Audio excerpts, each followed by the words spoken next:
Assalamualaikum warahmatullahi wabarakatuh. Rahmat Ramadan kepada ummah. Sebelum saya menceritakan tentang rahmat dalam bulan Ramadan itu sendiri, mari kita mengambil tahu sedikit tentang apakah itu rahmat, apakah maksud rahmat. Rahmat itu mempunyai pelbagai maksud di dalam Al-Quran, yang mana Allah sebut dalam Al-Quran ada 124 kali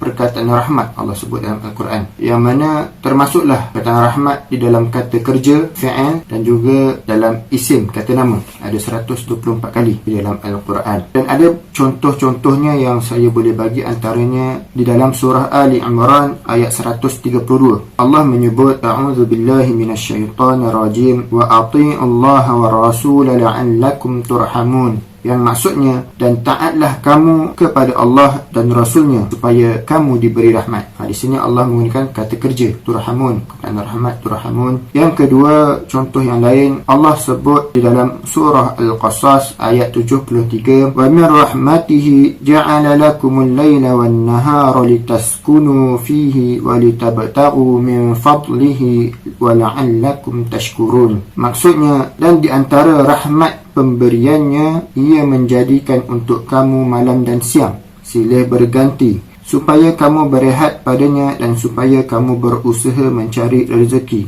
dari limpah kurnianya, dan juga supaya kamu bersyukur. Di sini Allah menggunakan perkataan isim, kata nama, rahmatihi, wa min rahmatihi. Dan contoh yang lain Allah sebut, wa wahabna lahu ahlahu wa mislahum ma'ahum rahmatan minna wa zikra liulil albab, dalam surah Sad ayat 43. Maksudnya, dan kami kurniakan lagi kepadanya keluarganya dengan sekali ganda ramainya sebagai satu rahmat dari kami dan sebagai satu peringatan bagi orang-orang yang berakal sempurna, supaya mereka juga bersikap sabar semasa ditimpa malang. Yang pertama, Allah menggunakan kata rahmat untuk supaya kita taat kepada Allah dan Rasul. Kita taat Allah dan Rasul, kita diberi rahmat. Yang kedua, Allah mengatakan malam dan siang itu adalah rahmat bagi Allah kepada kita, supaya siang kita boleh bekerja, berusaha mencari rezeki, dan malam kita boleh berehat. Dan ayat yang seterusnya, ayat yang ketiga tadi, Allah menyebut tentang keluarga, bagaimana keluarga itu juga adalah satu rahmat kepada kita,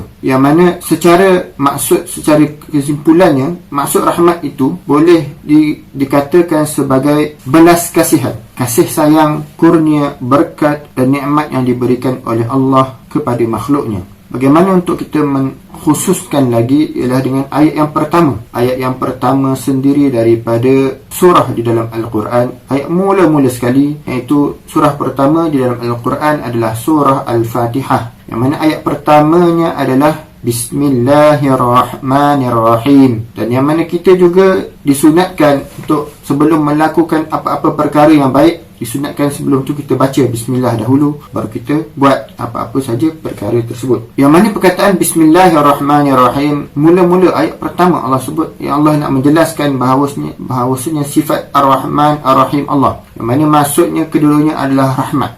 Daripada perkataan rahmat, kedua-duanya daripada perkataan rahmat, yang mana Allah sebut. Dan ulama membataskan tentang perbezaan apakah maksud rahmat Allah dalam Ar-Rahman dan rahmat Allah di dalam Ar-Rahim. Di dalam Ar-Rahman, rahmat Allah yang maksud sangat luas, merangkumi semua makhluk, termasuk yang Islam, yang mukmin, yang kafir, yang musyrik. Allah berikan mereka, kita semua bernafas. Kafir ke Islam ke dapat bernafas dengan baik, dapat rezeki, boleh berkeluarga, dapat keluarga yang keluarga beranak pinak. Itu semua adalah rezeki rahmat Allah berikan kepada semua makhluknya. Kasih sayang Allah memberikan kasih sayang. Allah tidak terus mengancam, memarahi, mengazab orang-orang kafir yang tidak taat kepada perintah Allah, tapi di sana adanya Ar-Rahman Allah membiarkan mereka supaya mereka ada masa boleh bertaubat, boleh menerima Islam itu sendiri. Allah memberi mereka peluang. Itu rahmat Allah di dalam Ar-Rahman. Berbeza dengan kita manusia, yang mana kita ada masa kita buat satu perkara, kita nak orang buat baik kat kita. Kita nak, bila kita buat sesuatu kebaikan pada adanya, timbal balas baik pada kita. Bila kita buat tak dapat, kita akan rasa marah dan kita terus tinggalkan kawan tersebut. Itu adalah sifat manusia. Berbeza dengan Allah, Allah ni sangat-sangat penyayang, maha penyayangnya Allah. Allah tetap memberi rezeki pada orang-orang kafir, orang-orang musyrik, orang-orang yang buat maksiat. Dengan kasih Allah tetap beri nikmat, beri rezeki, beri mereka macam-macam di atas muka bumi ni kerana kasih sayang Allah kepada mereka. Itu sifat Ar-Rahman Allah. Adapun sifat Ar-Rahim, dia adalah sifat khas yang mana Allah kasih sayang itu Allah khususkan kepada orang beriman sahaja. Yang lebih khususnya lagi berada ketika di akhirat nanti, iaitu kasih sayang Allah memberikan kepada orang beriman, iaitu syurga, nikmat melihat wajah Allah dan pelbagai-bagai nikmat lagi yang mana yang saya juga fahami. Ar-Rahim Allah, dengan sebab Ar-Rahim Allah, Allah memberikan kepada kita orang beriman ini satu bulan yang istimewa, iaitu bulan Ramadan, supaya kita walaupun buat beramal tak banyak tetapi pahala lagi berganda-ganda. Buat amalan sunat dapat pahala wajib, buat amalan wajib lagi berganda-ganda pahalanya, untuk kita mendapat lebih banyak pahala dan lebih banyak nikmat kita dapat ketika di akhirat nanti, lagi bertambah tinggi darjat kita ketika di akhirat nanti. Itu adalah juga kasih sayang Allah kepada kita untuk orang beriman. Sebab tu adanya bulan Ramadan inilah adalah satu hadiah Allah kepada kita orang yang beriman. Dengan sebab itu hadis Nabi menyebut, "Idza jaa Ramadan futihat abwabul jannah wa ghulliqat abwabun nar wa suffidatis syayatin." Maksudnya, apabila datangnya bulan Ramadan, semua pintu-pintu syurga terbuka dan semua pintu-pintu neraka ditutup dan syaitan-syaitan diikat. Nak menggambarkan betapa luasnya Allah menambah lagi rahmat, Allah memberi banyak-banyak lagi peluang untuk kita memohon ampun, kita memohon keampunan kepada Allah, supaya Allah mengampunkan dosa kita dan akhirnya kita diampunkan oleh Allah apabila keluarnya kita daripada bulan Ramadan ni. Ini adalah peluang yang besar Allah bagi kepada kita dalam bulan ni, supaya kita boleh beramal dengan banyak, dapat kumpul pahala yang banyak. Cumanya kita tak lupa tentang ancaman-ancaman yang Nabi kongsikan, tentang ancaman kepada yang mana Nabi mengaminkan doa malaikat Jibril tentang mereka yang orang yang berpuasa di bulan Ramadan, tapi bila habisnya Ramadan dia tidak diampunkan Allah, tidak mendapat pengampunan daripada Allah. Dan juga orang yang Nabi sebut dia berpuasa bagaimana orang lain berpuasa, tetapi dia hanya dapat lapar dan dahaga, tak dapat apa-apa. Ini adalah satu peringatan yang mana na'udzubillah min dzalik, jauh daripada kita tak termasuk daripada golongan tersebut. Jadi bagaimana cara supaya saya sendiri dan tuan-tuan, puan-puan yang lain tidak termasuk dalam kalangan orang-orang yang terancaman tersebut, daripada tak dapat apa-apa kecuali rugi saja, hanya lapar dan dahaga.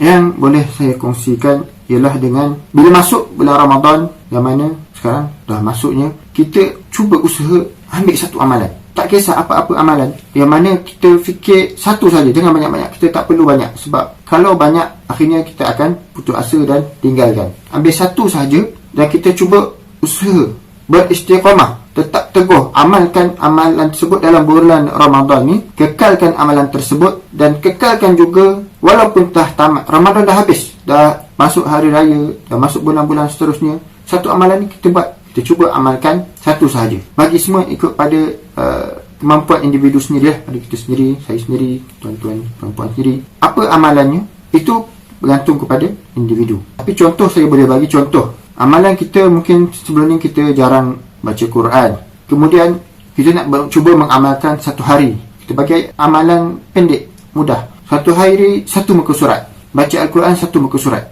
tak tinggal. Main itu baca sendiri-sendiri, bukan yang bertadarus. Bulan Ramadan biasanya kita akan bertadarus beramai-ramai dan akan khatam lah, insyaAllah. Ini untuk sendiri-sendiri kita cuba satu muka surat satu hari. Dalam bulan Ramadan kita sahaja sendiri, dah habis Ramadan kita baca juga satu hari satu muka surat. Tetapi tidak, dan kalau sekiranya sebelum tu kita jarang-jarang baca Quran, kan kita berjaya satu hari satu muka surat tu dalam tempoh selepas Ramadan kita kekalkan sampai tempoh 40 hari. Dapat 40 hari, tapi kita ni orang Islam ni dia sentiasa berkembang, dia bukan statik. Kita faham tu, kena kita faham pemikiran kita ialah apa-apa sahaja umat Islam ni dia mesti akan berkembang, dia makin baik, makin lama makin baik. Jadi bila kita berjaya melaksanakan satu hari satu muka surat dalam masa tempoh 40 hari, akhirnya kita cuba kembangkan lagi dengan satu hari satu muka surat tu. Kita ajak, sama ada kalau kita dah berkeluarga, kita ajak anak isteri kita pun sama juga. baca satu hari satu muka surat sama-sama dalam keadaan sama dalam setiap hari. Kalau tak boleh sama-sama, mungkin ada masing-masing ada kesibukan masing-masing, cuba usaha satu hari ni pastikan keluarga kita pun baca satu hari satu muka surat paling kurang. Okey, dah berjaya. Okey, keluarga kita pun telah berjaya satu hari satu muka surat, tak tinggal, istiqomah. Kita cuba pula dengan lingkungan kerja, rakan sekerja kita. Kita ada rakan sekerja, kita cuba ajak mereka, okey, jom kita sama-sama cuba baca. Bagi mereka yang dah, mungkin ada yang lebih dah advance, yang lebih ke depan, mungkin dia baca ada yang baca satu hari satu juzuk, tak ada masalah. Itu kita sokong mereka. Kita tak boleh, ini untuk kebaikan yang kita boleh cuba bawa, perubahan yang kita boleh cuba bawa sendiri bersama rakan kerja. Kalau ada, kita tahu kawan yang dia nak cuba baca Quran satu hari satu muka, tak dapat sebab dia tak berapa pandai nak baca Al-Quran, kita bawa dia jumpa dengan mana-mana kelas mengaji, supaya dia boleh lancar dan boleh ikut sama baca satu hari satu muka surat. Kita bawa pergi mana kelas mengaji yang kita tahu bersama rakan sekerja, supaya lingkungan rakan sekerja kita pun sama-sama membaca satu hari satu muka surat. Kita usahakan. Okey, rakan sekerja kita okey semua, alhamdulillah rakan sekerja kita semua dah okey. Kita ajak pula rakan-rakan satu jiran-jiran kita, ada kawan-kawan, contoh kita ada geng sama-sama kawan memancing sama-sama, ajak pula kawan memancing. Ada kawan-kawan taman yang hidup satu taman dengan kita ajak dia. Ada pun geng-geng, kalau geng surau, geng-geng surau kita ajak, biar satu Jumaat semua sekali, kurang-kurang satu hari satu muka surat paling kurang. Itu contoh untuk Al-Quran saja, satu contoh saja. Boleh jadi amalan yang lain, contoh amalan berpuasa. Berpuasa Isnin Khamis, kita mungkin tak boleh Isnin Khamis, mungkin susah, buat satu hari saja, hari Isnin saja contoh. Kita berjaya, kita ajak keluarga kita pula, ajak berpuasa sekali. Dah berjaya keluarga, kita ajak kawan-kawan. Itu adalah satu kehadapan. Kita berfikir ke depan, kita bukan hanya fikir kita hidup bukan untuk diri kita sahaja. Contoh di Palestin, walaupun mereka telah dibom setiap hari, walaupun telah berlaku gencatan senjata, tapi mereka tetap istiqamah bersama-sama. Diorang hidup secara bersama-sama menghidupkan Al-Quran. Dia bukan sendiri-sendiri, yang berkumpul di satu tapak masjid yang dah musnah, dia kumpul sama-sama, baca Quran sama-sama, menghafal sama-sama. Sebab kita hidup berkelompok. Kita masuk syurga bukan masuk syurga seorang-seorang. Syurga ni untuk semua umat Islam, berjemaah, beramai-ramai. Kita ada kawan-kawan kita yang seronok kalau kawan-kawan kita masuk syurga sama-sama. Dia beramai-ramai, dia akan ambil satu amalan saja, tak perlu banyak-banyak. Sampai dah kita rasa dapat hati, boleh jadi amalan tu yang kita cuba buat tu tak berjaya untuk Ramadan kali ni. Nak ajak kawan-kawan lagi kan, boleh je kita cuba sambung lagi pada Ramadan seterusnya. Ramadan seterusnya kita ajak, mungkin Ramadan kali ni kita berjaya sampai keluarga sahaja. Misi untuk Ramadan seterusnya kita ajak pula kawan-kawan. Itu contohlah. Amalan lain lagi, amalan yang boleh tak semestinya amalan tak semestinya amalan ibadah khusus sahaja. Boleh juga kita cari satu amalan yang mana dia adalah ibadah umum, tetapi kita usaha buat dan kita cuba sebarkan, biar kawan-kawan kita, anak beranak kita, keluarga kita, kawan-kawan kita semua mengamalkan bersama-sama dengan kita, dan akhirnya benda itu makin berkembang dan makin berkembang. Itulah Islam tu. Orang Islam itu semakin berkembang. Bila berkembang, dia akan jadi semakin baik, dan semoga itu adalah amalan jariah kita di akhirat nanti, dan dia amalan yang boleh membawa kita masuk ke dalam syurga Allah, insya-Allah, dan menjadi amalan yang bermanfaat. Ilmu yang tafa'u bih, ilmu bila kita kongsi dan orang lain amalkan, dan orang lain pun berkongsi juga, dan berkembang, dia adalah yang amalan satu ilmu yang Nabi sebut, dia adalah tidak akan terputus walaupun kita telah meninggal dunia. Sekian itu saja, wallahu a'lam. Assalamualaikum warahmatullahi wabarakatuh.